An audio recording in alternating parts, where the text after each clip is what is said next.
In this evening's edition of In Their Words, children sound off on crime and violence.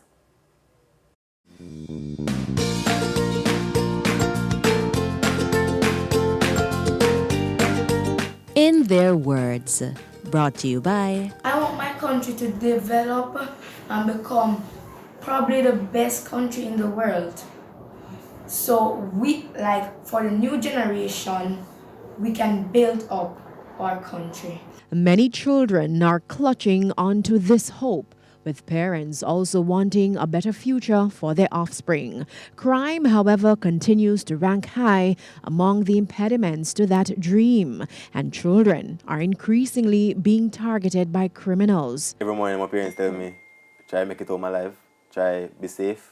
Violence is also making its way into regular school life. We wanted to know how these two students dealt with conflict. I was told by my mom to walk away, but I'm not always, in the moment, it's not as easy to just walk away when someone's doing something to you. But I personally don't really like getting physical with people, so I just kind of leave it. I'm not the one to just go at it. I have to just step away, think about it, and then reapproach. They both agree that it boils down to parenting. I don't think you can end violence in schools. Violence itself, there's no way to end that. But as youths, you can try, because you're going to start from home. As you say, you dance at home before you dance abroad. So if your parents curb you properly from home, instill certain things in you, when you go to school, you can lessen the violence to some sense. I think the environment you live in is a big factor. So if you're influenced or you're always around someone who's always talking about, oh, you want to push badness or whatever, you'll go to school and you're going to bring out the same behaviors as well. So I agree with Paris. I say it starts at home.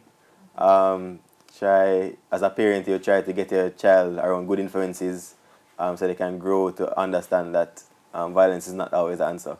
Another solution. We should try and basically look at at-risk youths.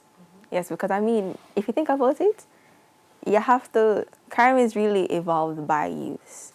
That's how they continue. Because as you get older, you're going to eventually, you have to stop at some point. You have to. But to continue, like for gangs, for instance, you're going to try and get younger persons so that they can carry on what it is that you're leaving behind.